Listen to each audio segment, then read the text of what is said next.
Esta é uma história real que vivi aos 22 anos, hoje tenho 59 e vamos para a história. Eu tinha 22 anos e carregava dinheiro no próprio corpo. Era assim que chamavam, transporte de liquidante. Nada de carro forte, nada de arma, nada de colete à prova de balas. Só uma pasta discreta, valores distribuídos por compartimentos escondidos na roupa e a responsabilidade de atravessar a cidade sem chamar atenção. A empresa dizia que o segredo era parecer comum. E eu parecia. Calça social, camisa simples, sapato gasto. Ninguém olhava duas vezes. E esse era justamente o perigo. Naquele dia, acordei cedo demais. O tipo de manhã em que o corpo levanta, mas a cabeça fica na cama. Tomei café sem sentir o gosto. Conferi os valores uma última vez no espelho do quarto, dinheiro suficiente para mudar a vida de muita gente, e saí. O trajeto até o banco passava pela Avenida Paulista. Sempre passava. Movimento intenso, gente de todo tipo, pressa misturada com distração. Era o lugar perfeito para alguém se esconder ou para algo dar errado. Eu caminhava atento, mas sem paranoia. O treinamento dizia para manter postura normal, respiração controlada, olhar neutro. Qualquer coisa diferente chamava atenção. Mesmo assim, havia um incômodo estranho naquele dia. Uma sensação ruim. Como se o ar estivesse mais pesado. Ignorei. Já estava quase chegando à agência quando ouvi um grito. Me ajuda! Por favor! Não foi um pedido educado. Foi desespero puro. Um grito rasgado que cortou o barulho da avenida. Meu corpo virou antes mesmo de eu decidir. Vi a mulher a poucos metros de mim. Ela lutava para segurar a bolsa enquanto um homem puxava com violência. Ela era menor, claramente mais fraca. O rosto dela estava tomado pelo pânico. Ninguém fazia nada. As pessoas olhavam, mas ninguém se mexia. Tudo dentro de mim ferveu. Eu não pensei no dinheiro. Não pensei no risco. Não pensei em nada. Só agi. Avancei correndo e, no reflexo, dei uma rasteira no ladrão. Um movimento seco, rápido. Ele caiu com força no chão, xingando, a bolsa escapando da mão dele e rolando pela calçada. Algumas pessoas gritaram. Outras se afastaram. O mundo entrou em câmera lenta. Eu me abaixei, pronto para segurá-lo até a polícia chegar. Meu coração disparado, respiração curta, adrenalina explodindo no corpo.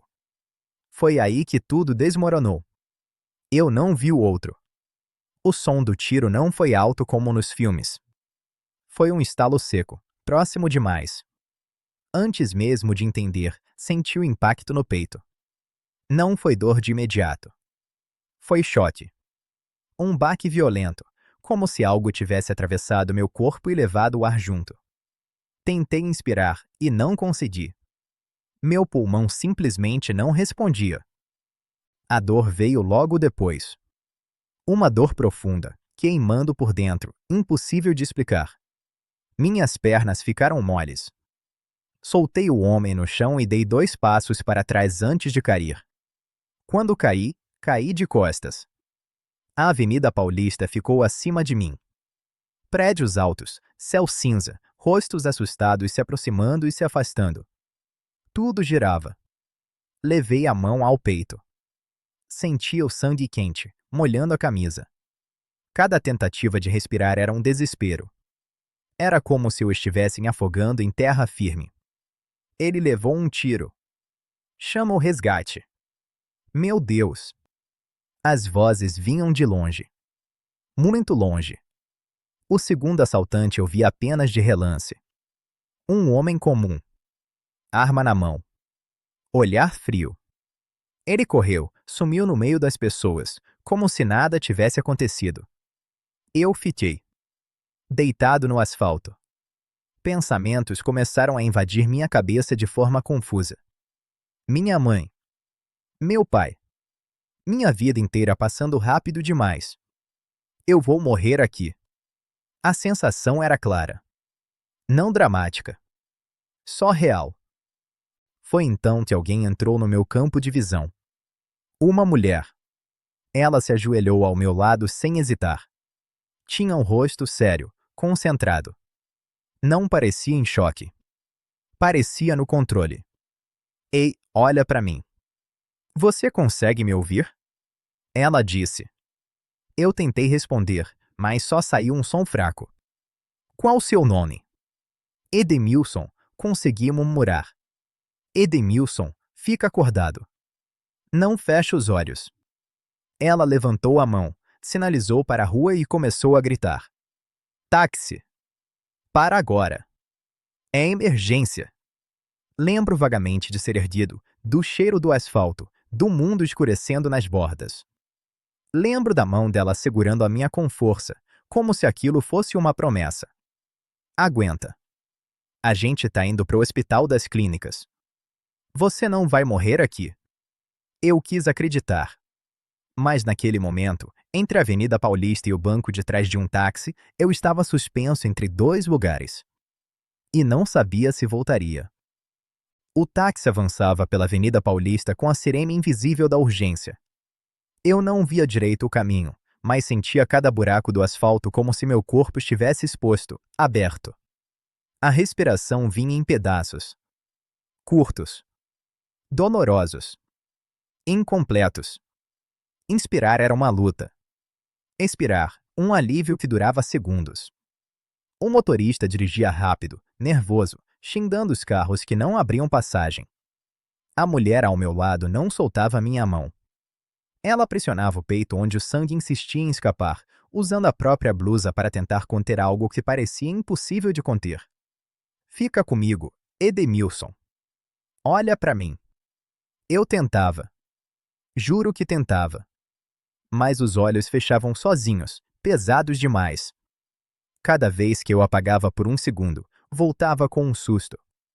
Como se estivesse caindo num buraco sem fundo e alguém me puxasse de volta pelo colarinho. Não dorme! Ela dizia, firme, quase brava. Se dormir, não volta. Essa frase grudou na minha cabeça. Não dorme. Não dorme. Não dorme. O ar fazia um barulho estranho dentro de mim. Um chiado molhado. Eu sentia como se algo estivesse errado demais, como se meu corpo tivesse esquecido como funcionar. A visão começou a escurecer pelas bordas. O som ficou distante. Meu coração batia descompassado, rápido demais, fraco demais. Chegamos! Ouvi o motorista gritar. O táxi freou forte. Portas abriram. Mãos surgiram de todos os lados. Gente falando ao mesmo tempo. Uma maca. Luzes brancas demais. Hospital das Clínicas. Fui engolido por ele. Alguém cortou minha camisa. Outra pessoa colocou algo no meu rosto. Máscara. Oxigênio. Um alívio momentâneo, mas insuficiente. Ferimento por arma de fogo no tórax. Saturação despencando. Prepara a sala agora. As palavras vinham quebradas. Técnicas. Frias. Mas eu entendi o tom. Era grave. Fui empurrado por corredores que pareciam não acabar nunca. O teto passava rápido sobre mim, luz após luz, como se eu estivesse atravessando um túnel. A mulher ainda estava ali.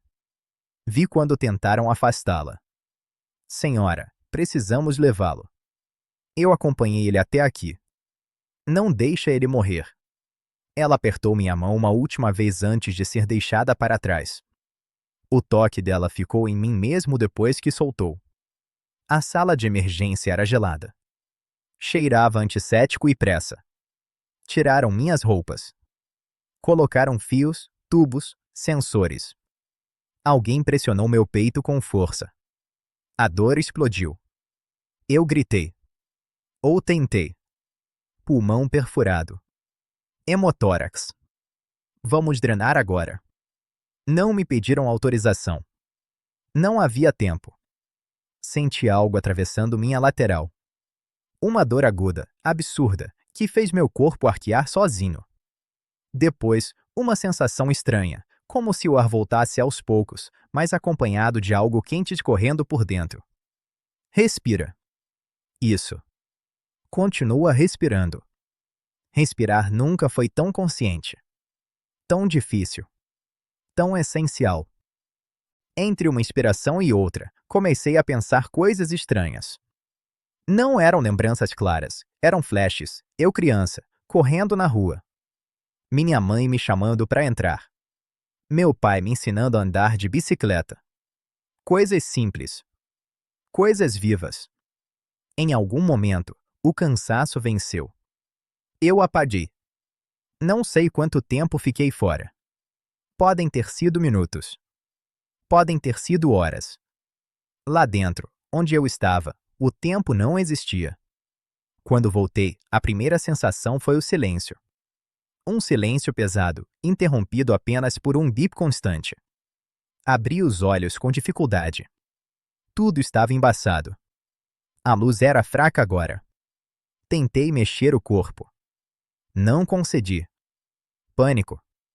Meu peito doía. Um tubo saía do lado, preso por curativos. Cada respiração ainda era controlada, cuidadosa. Calma, você está acordando. Uma voz feminina. Enfermeira. Rosto calmo. Você levou um tiro. Mas está vivo. Vivo. A palavra demorou a fazer sentido. Seu pulmão foi perfurado. Perdemos muito sangue, mas conseguimos estabilizar. Você chegou por pouco. Por pouco. Fechei os olhos de novo. Não por cansaço. Por impacto.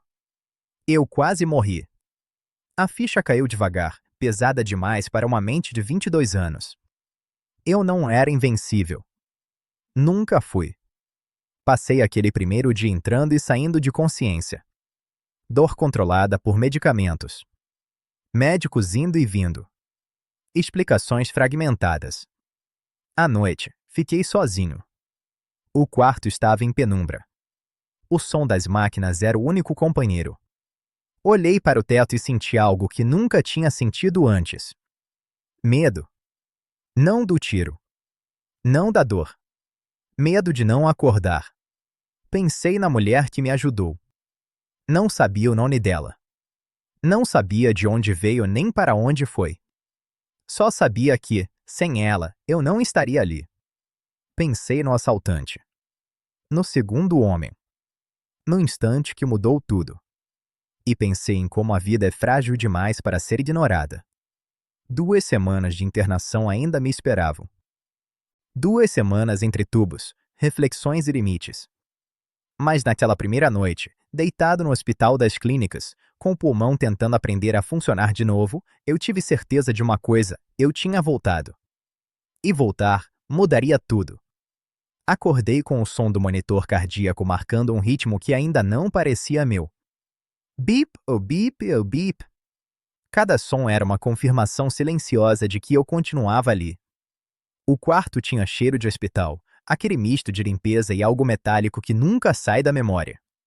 O tubo no meu peito incomodava, puxava quando eu respirava mais fundo. Ainda doía, mas a dor já não assustava tanto quanto o pensamento que insistia em voltar. Eu quase morri. Não era exagero. Os médicos deixaram isso claro. 1 centímetro a mais, 1 minuto a menos, e aquela cama estaria vazia. Foi no segundo dia que começaram as visitas. Eu ouvi vozes no corredor antes de ver rostos. Vozes conhecidas. Vozes que me trouxeram uma mistura de alívio e nó na garganta. A porta se abriu devagar.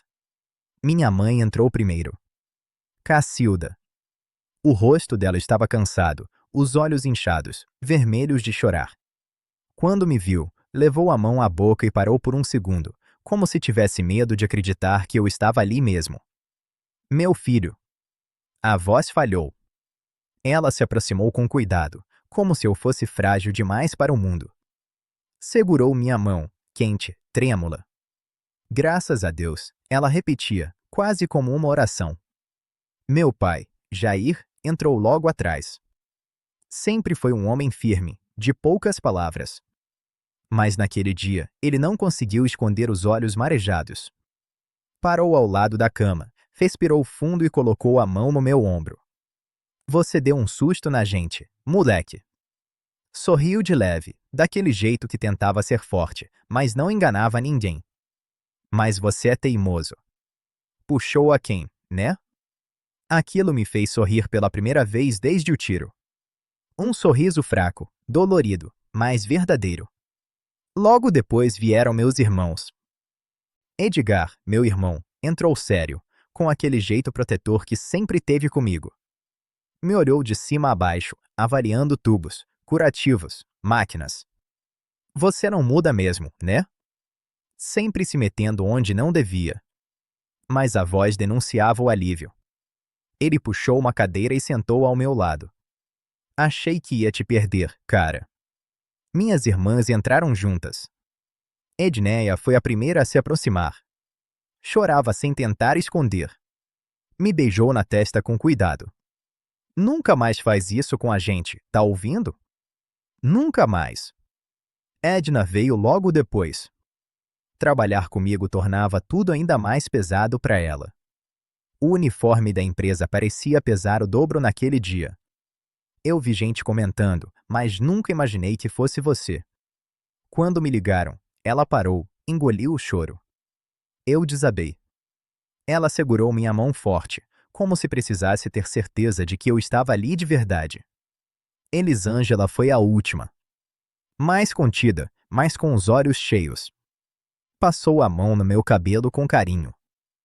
Deus te devolveu para a gente, Edemilson. Não foi à toa. Cada visita me atingia de um jeito diferente. Amor. Medo. Gratidão. Culpa. Eu via nos olhos deles o que eu mesmo ainda estava tentando aceitar. Eu tinha estado muito perto do fim. Mas nada me preparou para quando Márcia entrou. Minha namorada. Ela demorou a entrar no quarto. Ficou parada na porta por alguns segundos, como se estivesse se recompondo. Quando nossos olhares se encontraram, ela não conseguiu segurar. Chorou. Caminhou rápido até a cama e segurou meu rosto com as duas mãos. Você quase me deixou, disse, com a voz quebrada. Desculpa, foi tudo que consegui dizer. Ela encostou a testa na minha. Nunca mais faz isso. Eu não sei viver sem você. Aquele momento foi mais forte que a dor física. Mais forte que o tiro. Porque ali eu entendi, de verdade, o tamanho do impacto que minha ausência teria causado. Não era só sobre mim. Era sobre quem ficaria. As visitas se revezavam nos dias seguintes. Amigos, colegas de trabalho, supervisores. Alguns falavam do ocorrido com orgulho, outros com medo. Todos diziam a mesma coisa, de formas diferentes. Você nasceu de novo. À noite, quando o quarto ficava silencioso, eu pensava nisso. Repassava tudo na cabeça. O grito da mulher, a rasteira, o tiro, o asfalto frio, o táxi, o hospital. E sempre chegava no mesmo ponto. Eu não tinha planejado ser herói. Eu só não consegui virar o rosto. Mas agora, deitado ali, com um dreno no peito e o coração mais consciente do que nunca, eu começava a me perguntar: valeu a pena? Não no sentido de arrependimento, mas no sentido de propósito. Eu estava vivo, cercado por amor, dado uma segunda chance. E talvez, só talvez, a vida estivesse me pedindo algo em troca. Algo que eu ainda não sabia. Os dias no hospital começaram a se misturar. Manhã, tarde, noite, tudo tinha o mesmo tom claro, o mesmo cheiro de álcool, o mesmo som insistente das máquinas. O tempo não corria. Ele se arrastava. O dreno no peito era um lembrete constante de que meu corpo ainda estava quebrado. Cada respiração precisava ser pensada. Inspirar fundo demais doía. Inspirar de menos dava medo. Os médicos diziam que eu estava evoluindo bem, mas havia sempre aquele porém escondido nas frases. Pulmão perfurado não era brincadeira. Infecção era um risco. Qualquer descuido podia me jogar de volta ao começo. Durante o dia, eu recebia visitas, conversava, tentava sorrir. À noite era diferente. A madrugada no hospital tem um silêncio que pesa. As luzes ficam baixas, os corredores quase vazios, e os pensamentos fazem barulho demais. Eu ficava olhando para o teto, contando os segundos entre um bip e outro do monitor, sentindo o próprio coração trabalhar. Foi nessas horas que a morte começou a se sentar ao meu lado. Não como algo assustador, mas como uma presença. Eu lembrava da Avenida Paulista vazia na minha visão turva, do frio do asfalto nas costas, da sensação clara de que eu estava escorregando para um lugar de onde talvez não voltasse. Teve uma madrugada em especial em que acordei sufocado. O ar não entrava direito. O pânico veio forte. Apertei o botão de chamada com desespero. A enfermeira entrou rápido. Calma, Edemilson. Respira comigo. Devagar. Ela ajustou o oxigênio, verificou os aparelhos, colocou a mão no meu ombro. Você está aqui. Está vivo. Mas mesmo depois que o ar voltou, o medo ficou. E junto com ele, as perguntas. E se eu tivesse morrido ali? O que teria ficado inacabado? O que eu ainda não tinha dito? Pensei em Márcia dormindo em casa, talvez chorando sozinha em algumas noites. Pensei nos meus pais envelhecendo sem um filho. Pensei nos meus irmãos lidando com um vazio que não deveria existir. Aquilo me esmagou por dentro. Chorei em silêncio, para ninguém ver. Lágrimas que não eram de dor física, mas de compreensão tardia. Eu sempre vivi como se tivesse tempo infinito. De repente, não tinha. Com o passar dos dias, comecei a observar coisas pequenas. A luz do sol entrando pela janela do quarto pela manhã. O som distante da cidade que continuava lá fora, indiferente ao que tinha acontecido comigo. O mundo não parou quando eu quase morri. Essa ideia foi dura e libertadora. Comecei a conversar com Deus nas madrugadas. Não do jeito ensinado, mas do meu jeito. Conversas sinceras, às vezes até bravas. Se eu fiquei, deve ter um motivo. Não ouvi respostas. Mas senti algo diferente. Uma calma estranha. Como se eu tivesse sido devolvido com um aviso silencioso: não desperdice. O dreno foi retirado alguns dias depois. Doeu. Mas doeu menos do que eu imaginava. Foi um marco. Um passo real de volta. Respirar ficou mais fácil. Andar até o banheiro já não parecia uma missão impossível. Cada pequena vitória era comemorada internamente. Os médicos falavam em alta próxima. 2 semanas de internação se aproximavam do fim. Mas eu sabia, eu não era mais o mesmo garoto de 22 anos que saiu de casa achando que aquele era só mais um dia de trabalho. Algo tinha quebrado, e algo novo estava se formando no lugar. Eu não sabia ainda como minha vida mudaria. Só sabia que não voltaria a ser como antes. E talvez essa fosse a maior consequência de ter chegado tão perto do fim. O dia da alta chegou sem alarde. Nada de música, nada de fogos. Só um médico com uma prancheta, falando em tom calmo que eu estava liberado, desde que seguisse todas as recomendações. Repouso. Medicação. Retorno em consultas. Nada de esforço. Nada de pressa. Eu assinei os papéis com a mão ainda fraca, sentindo um misto de alegria e receio. O hospital tinha sido um lugar de dor, mas também tinha sido onde eu sobrevivi. Sair dali dava medo. Meus pais foram me buscar. Minha mãe, Cacilda, parecia mais leve, mas ainda cuidadosa demais. Ajustava meu casaco, perguntava se eu estava bem a cada 5 minutos. Meu pai, Jair, dirigia em silêncio, mas de vez em quando olhava pelo retrovisor só para confirmar que eu estava ali mesmo. A cidade parecia diferente. As mesmas ruas, os mesmos prédios, os mesmos carros, mas algo tinha mudado em mim. Cada esquina me lembrava que a vida seguia, indiferente ao fato de eu quase ter ficado pelo caminho. Chegar em casa foi estranho. Minha cama, meu quarto, meus objetos, tudo estava igual, mas eu não era. Sentei devagar, respirei fundo, sentindo o ar entrar sem dor pela primeira vez em dias. Márcia chegou pouco depois. Ela entrou sem dizer nada, me abraçou com cuidado e ficou assim por um tempo longo demais para ser comum. Quando se afastou, me olhou nos olhos. Eu achei que fosse te perder. Eu também. A sinceridade pesou entre nós.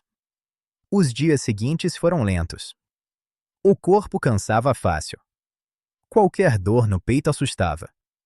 À noite, ainda acordava com o coração acelerado, achando que o ar tinha sumido de novo. Mas, pouco a pouco, fui ganhando confiança. Caminhar até o portão. Sentar ao sol. Tomar um café sem pressa. Coisas simples que agora tinham gosto de vitória.